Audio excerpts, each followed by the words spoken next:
Hello and welcome to Two Old Gunners. I'm Statman Rich, and today this video is about how tough it is to win back titles. So without further ado, let's get into this topic straight away. In over 130 years of professional football, winning a league title is the mountaintop. It's the peak of a grueling 10-month marathon, where every single point is fought for with blood, sweat, and tactical genius. It's a moment of pure joy, one that immortalises the team forever. But what happens the year after? What happens when the champagne has been sprayed, the trophy paraded, and her heroes return, not as challengers, but as kings of the hill?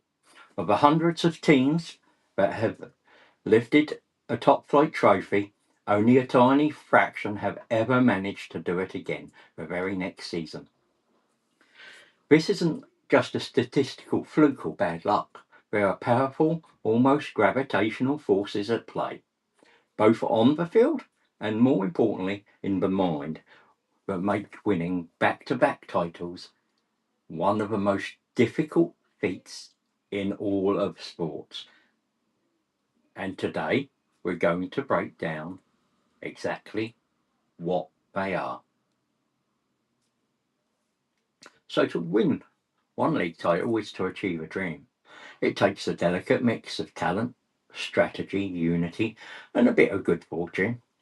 It's a season where everything just clicks. The star striker finds a form of his life. The defence becomes a brick wall. The manager gambles pay off, and the key players stay fit. But it's by its very nature, it's an outlier season, a moment of near perfection. So the real problem becomes obvious. How do you replicate perfection? The challenge of repeating as champion is a story as old as sport itself. It's a narrative that you can see in any league, in any era.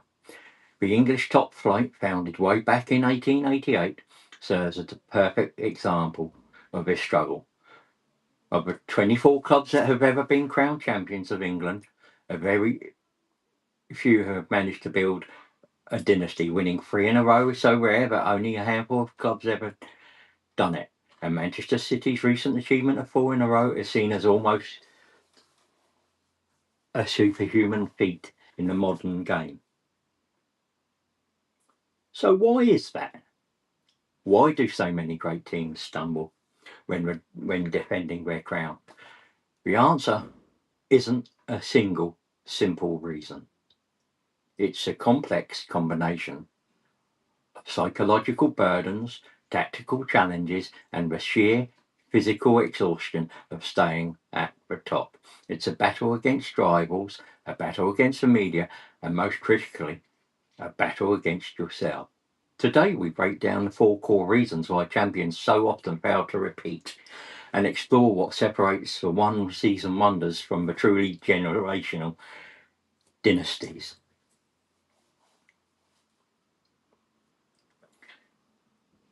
Here we look at the disease and more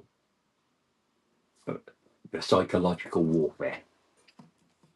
So, the first and maybe the most powerful force working against the defending champion is internal. Sorry about that. It comes from inside the locker room, from the minds of the very players and staff who achieve greatness. The legendary basketball coach Pat Riley, who led the Los Angeles Lakers to multiple championships in the 80s, gave this phenomenon a name: the disease of more. Riley described it as the subtle poison that success brings after winning it all. Everyone wants more. More money, more playing time, more credit, more publicity. Egos that were once pushed aside for the team's benefit start to swell. The unity that was the foundation of their success begins to crack. Players who were happy to be role players in the championship run now see themselves as stars. The conversation shifts from we to me. Isn't just a theory, it's a pattern that has played out again and again. A classic example comes from the Premier League's early history. In the 94-95 season, Blackburn Rovers, a modest club funded by local steel magnate Jack Walker, did the unthinkable. They went head to head with Sir Alex Ferguson's Manchester United, and on a dramatic final day won the league title. It was a fairy tale. Their strike partnership of Alan Shearer and Chris Sutton, nicknamed the SAS, was unstoppable. Their manager Kenny Dalglish had built a team with a perfect blend of grit and flair. They were champions, but their title defence was a disaster.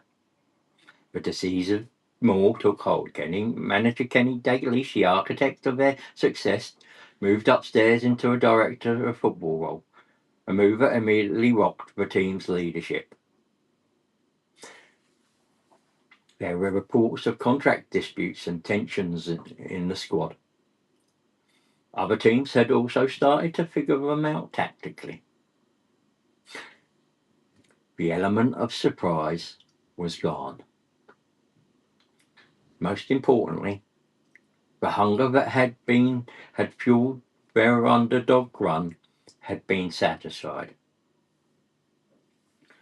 They were no longer the hunters, they were the hunted, and they just weren't ready for that role.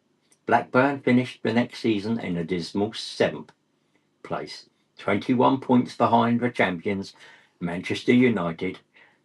They never reached those heights again, and their star striker, Alan Shearer, was sold the following summer.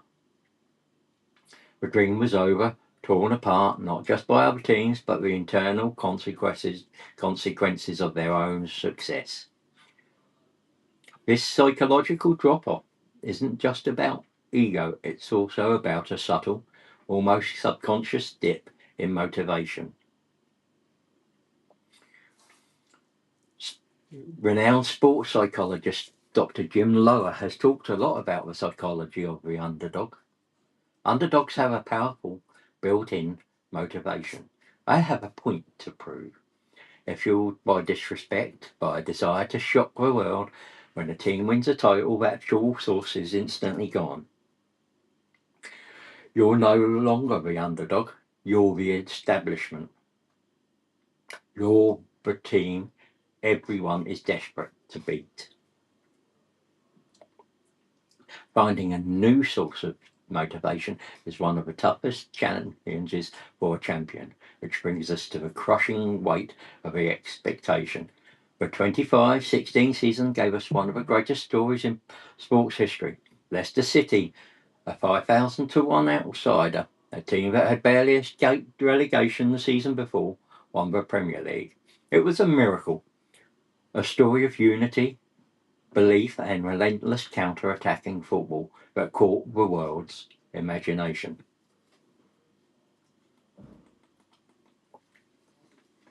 But what happened next? The expectation wasn't for them to win the league again, but that would have been absurd. But the pressure was still immense. The world was watching, every match was under a microscope, every loss was framed as a return to reality. Charismatic manager Claudio Ranieri tried to keep the mood light, but the burden was clear. The magic of the previous season, where they played with a sense of freedom and joy, was gone. It was replaced by the anxiety of living up to an impossible standard. Key midfielder N'Golo Kante, the engine of their championship side, was poached by Chelsea. His departure was a huge blow on the pitch, but the psychological impact was just as big. It was the first crack in the fortress. Teams had also spent the summer studying their tactics, figuring out how to shut down the threat of Jamie Vardy's pace and Riyad Mahrez's skill. Leicester struggled in the league, and the And in a move that felt both shocking and inevitable, Claudio Ranieri was sacked in February 2017, less than a year of pulling off the greatest upset of all time. The team was hovering just above the relegation zone. They had become a victim of their own impossible success. The joy of the title was replaced by a grim fight for survival, a perfect illustration of how the psychological landscape completely changes for a winning champion. Winning was the dream. Defending it became a nightmare.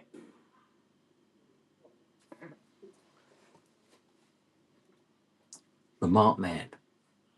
Everyone's final.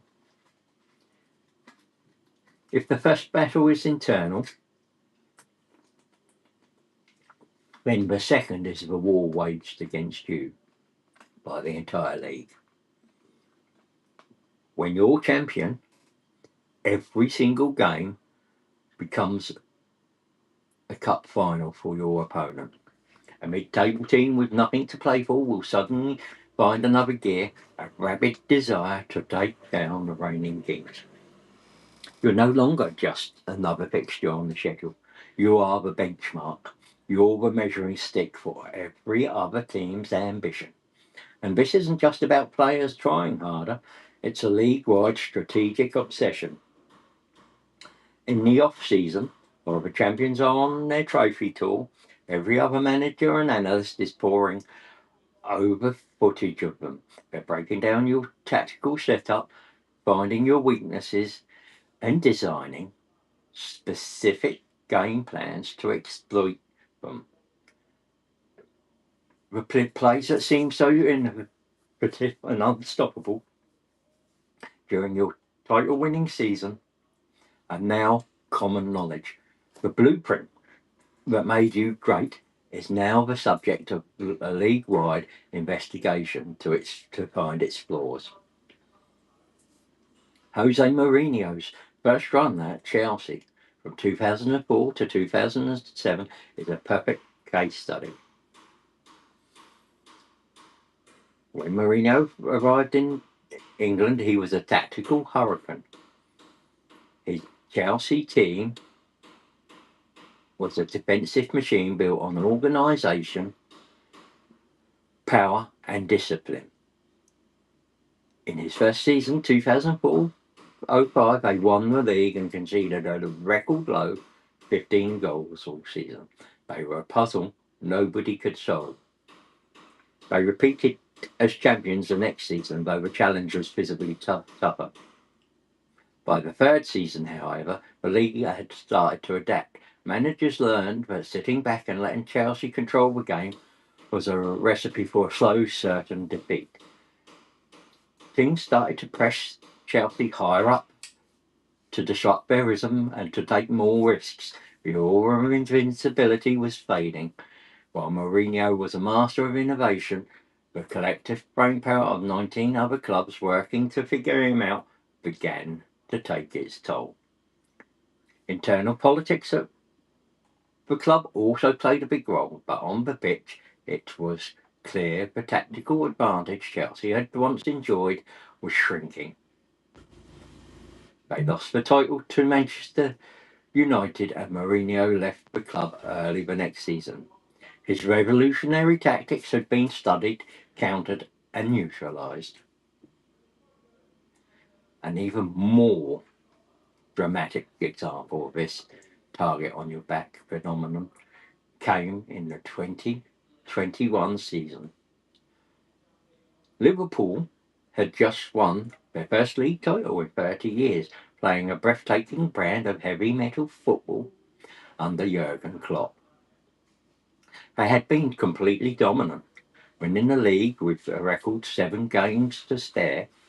They looked indestructible. Early in their title defence on October the 4th, 2020, they travelled to Aston Villa, a team that had barely avoided relegation the season before. On paper, it should have been a routine win for the champions. But what happened? was one of the most surreal and shocking results in Premier League history. Aston Villa didn't just beat Liverpool, they demolished them. The final score was 7-2. Villa played with a ferocious energy and clinical ruthlessness, and that was fueled by the chance to humble the champions. They exploited Liverpool's high defensive line with devastating precision. Every break seemed to end in a goal. For Liverpool, it was a psychologically scarring event. It was a brutal announcement that their reign would be anything but a comfortable ride. That single result sent a message to the rest of the league. The champions were vulnerable. They could be beaten and they could be embarrassed. While an unprecedented injury crisis would ultimately be the main reason their title defence failed, that night at Villa Park was the moment the world saw that the hunters of the previous season were struggling as the hunted.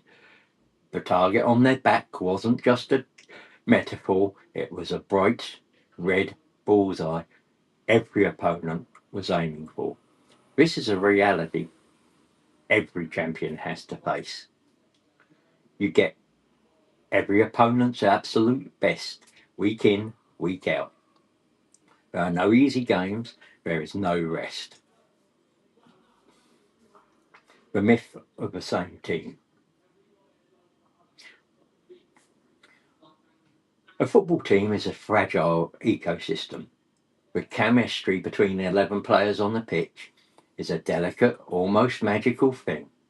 The understanding between a fullback and a winger, the unspoken communication between two centre backs, the midfield balance, these are the invisible threads holding championship teams together. The problem is in modern football, that ecosystem is almost impossible to preserve.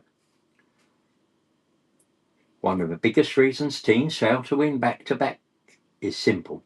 They are quite literally not the same team. The group of players that lifted the trophy is almost never the same group that starts the next season. The transfer market, contract talks, and retirements create a revolving door that constantly threatens a team's stability. After a title win, your players are at their peak market value. They're no longer hidden gems, they are proven winners. Bigger, wealthier clubs will come calling, offering huge wages and the appeal of a new challenge. The club then faces a tough choice. Break your wage structure to keep the hero, or cash in and risk disrupting the team's chemistry. There is no better example of this than Jurgen Klopp's Borussia Dortmund side in the early 2010s. Klopp had built a young, dynamic, and thrilling team that broke Bayern Munich's chokehold on German football. They won the Bundesliga in 2010 and 11 season and followed it up with a domestic double, the league and cup in 2011-12. They played with a revolutionary intensity, the famous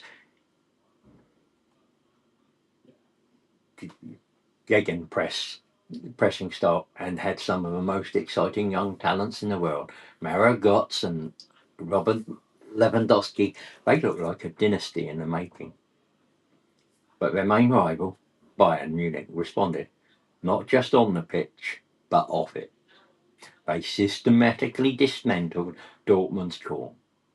In 2013, right before Dortmund's Champions League semi-final, news broke that their homegrown hero, Mario Götze, would be joining Bayern. It was a devastating blow to morale. The next year, their superstar striker Lewandowski made the same move on the free transfer. Dortmund had built a championship team only to watch it get picked apart by their richer rival. They had nurtured the talent, and their rival reaped the rewards. It was impossible to stay at the top, while the best players were being actively poached by every team they were trying to beat. They couldn't build a dynasty because the foundations were constantly being ripped out from underneath them. This instability isn't just about players leaving, the manager's role is everything. A title winning manager is often a tactical genius and a charismatic leader, but they have become targets too, or having reached the summit, they might feel they've taken the club as far as they can. Disagreements with the board over the team's future, direction, and transfer funds are a common reason for a champion's decline.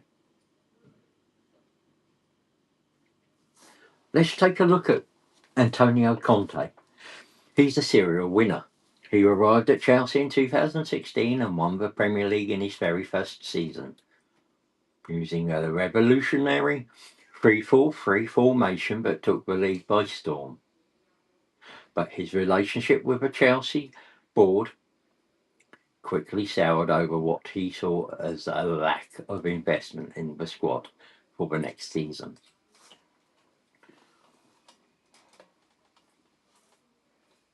Quite simply, he wanted to strengthen from a position of power to compete at home and in Europe. The board was more cautious.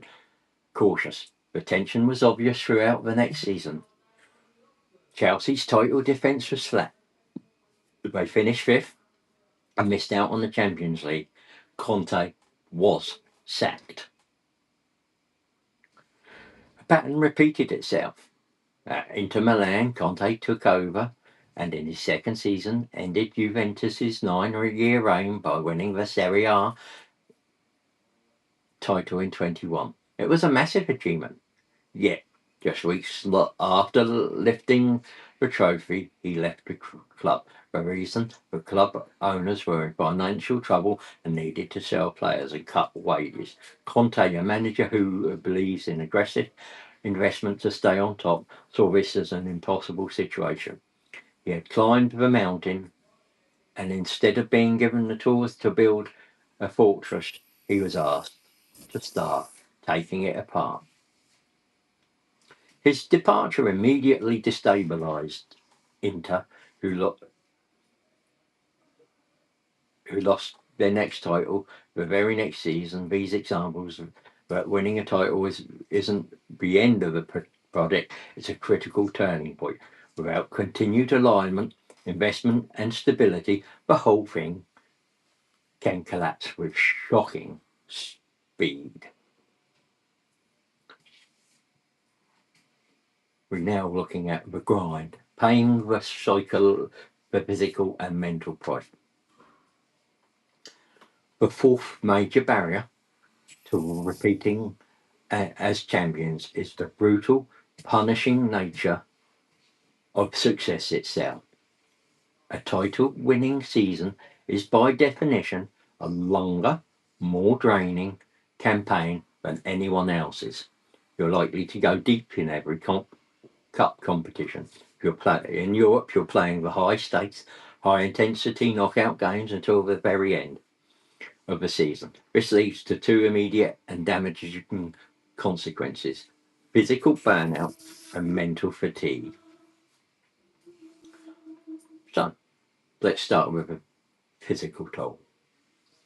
The modern football calendar is already ridiculously crowded, but for champions, it's merciless. A deep run into a Champions League and domestic cups can mean playing over 60 games in a season. This leads directly to what's often called the shortest summer. While their rivals are getting a much needed 4 to 5 weeks of rest and a full pre-season to prepare, the champions are often playing in a major final just weeks before the new season's prep needs to start. On top of that, Some players will have to play international tournaments to play. The result is that players start the new season already at a disadvantage. They haven't had enough time to recover.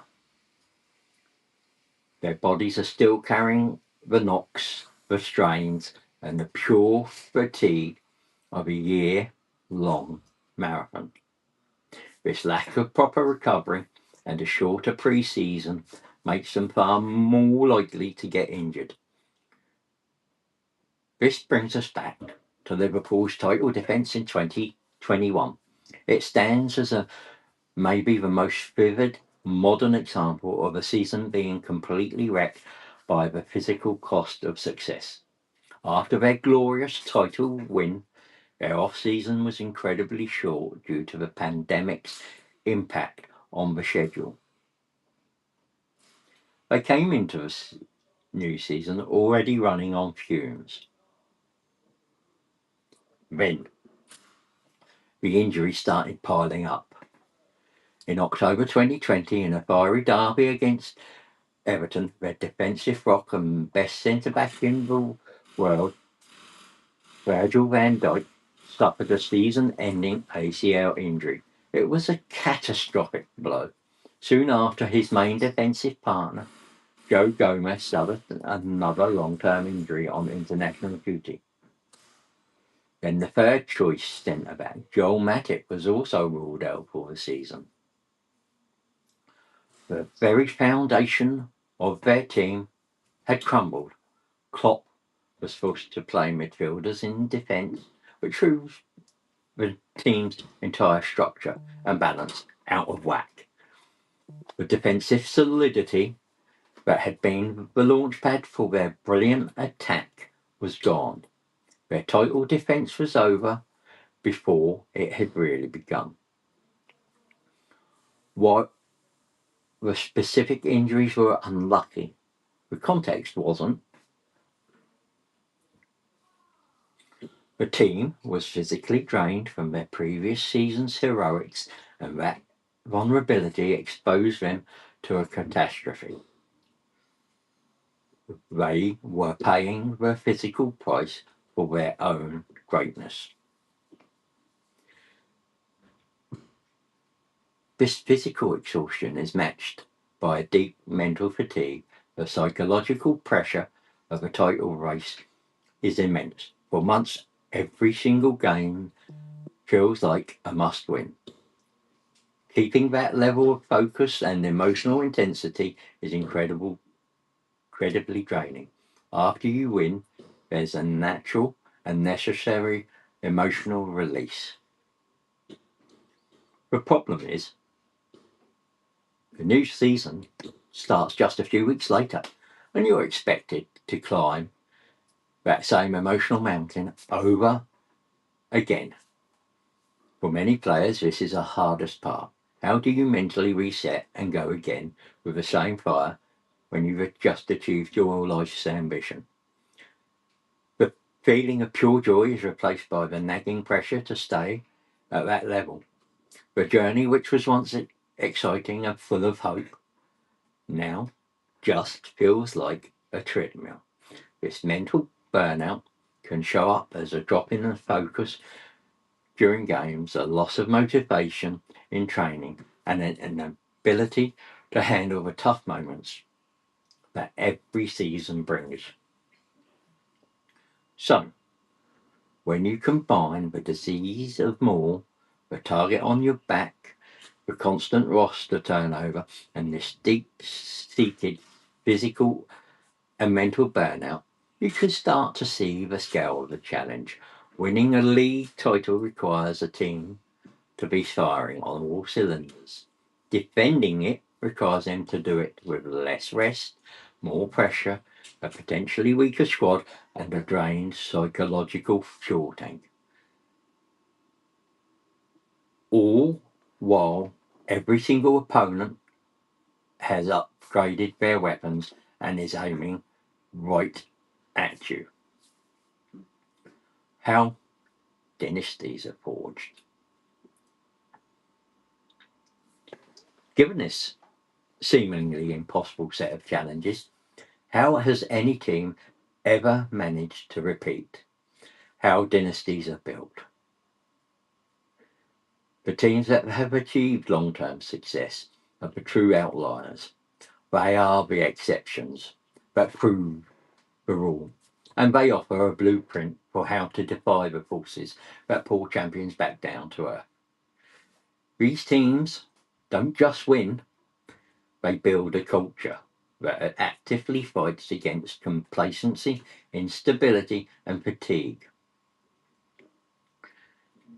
There is no better case study than Sir Alex Ferguson's Manchester United. Ferguson didn't just win back-to-back titles, he did it on three separate occasions, building multiple distinct championship-winning teams over his 26-year reign. His entire philosophy seemed to designed to combat the very problems we've talked about. To fight the disease and more, Ferguson was ruthless. He famously believed that no player was ever bigger than the club. He shipped out legends like Jaap Stam, David Beckham, and Ruud van Nistelrooy the moment he felt their ego threatened the team's harmony. He was a master of what he called rebuilding from a position of strength. After winning a title, he didn't rest. He actively looked for weaknesses. He would sell a popular player and bring in a hungry, younger one to shake up the squad and remind everyone that their spot wasn't guaranteed. His infamous hairdryer treatment and ferocious yelling at his players was his tool for making sure that standards never dropped. To counter the tactical adjustments of rivals, Ferguson's teams were like chameleons. While they always had a core identity of attacking, aggressive football, they evolved. His first great team was built on the flair of Cantona and the speed of Giggs. The treble-winning side of '99 was a masterpiece of midfield balance. The team of the late 2000s was a devastating counter-attacking force with Ronaldo, Rooney, and Tevez. Ferguson was never stuck in his ways. He adapted his tactics to his players and to the challenges of the league, ensuring his team was never an easy puzzle to solve. He was obsessed, not just with winning, but with how to keep winning. And then we have the most recent and perhaps most dominant outlier of them all, Pep Guardiola's Manchester City. Winning 4 consecutive Premier League titles is an achievement that redefines what's possible in the most competitive league in the world. City's dynasty is a modern model for overcoming these old obstacles. First, they have an almost perfect antidote to roster instability and the physical grind. Immense financial resources to create incredible squad depth.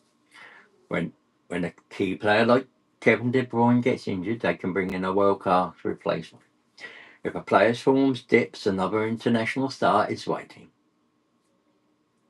This allows Guardiola to rotate his squad relentlessly, keeping players fresh and avoiding the kind of burnout and injury crisis that crippled Liverpool.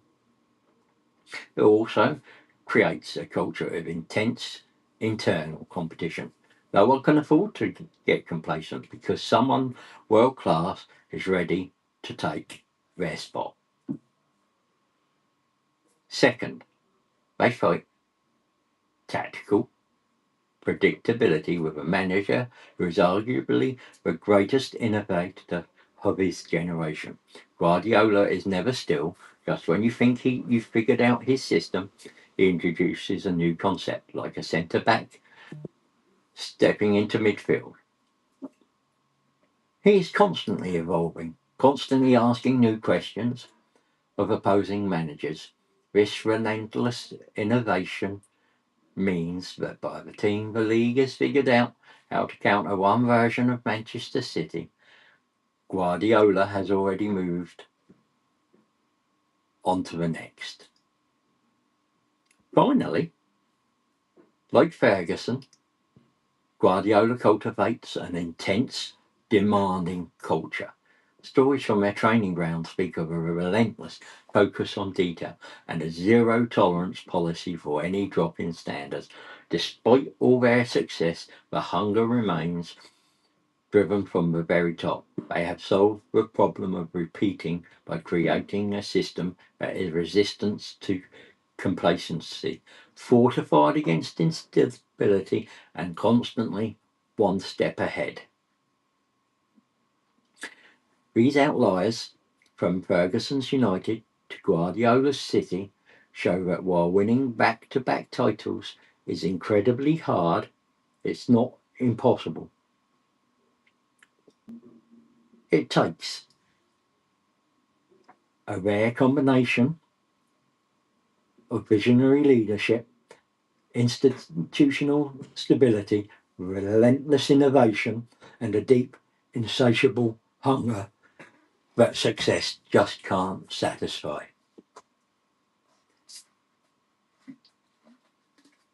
Give me a second, thank you.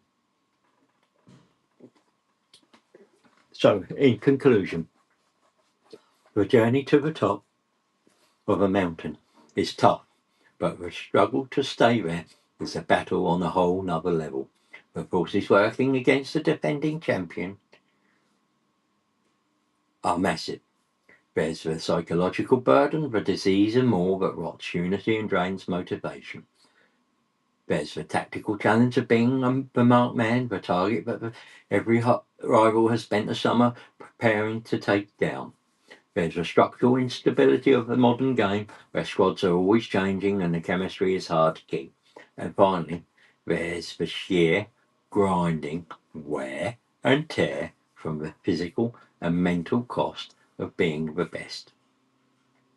Most teams reach that summit, are exhausted by the climb. They plant their flag, enjoy the view, but inevitably slide back down as these forces take over. They're remembered as great teams, as champions, but not as a dynasty. The few who manage to defy this gravity, who build a permanent camp at the top, are different. They are led by obsessive figures who fear complacency more than defeat. They are run by clubs that value stability and planning for the future. They're made up of players who find new reasons to be hungry when their stomachs should be full. Winning the title cements a team in history, but winning the next one, that's what separates the legends from the dynasties.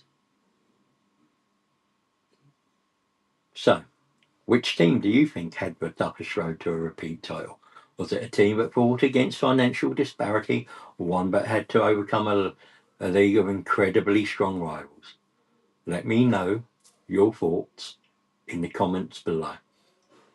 And if you have enjoyed this video and enjoy deep dives into sports history and analysis like this one, make sure you subscribe and hit the notification bell so you don't miss our next video. I'm Statman and Rich. This is two old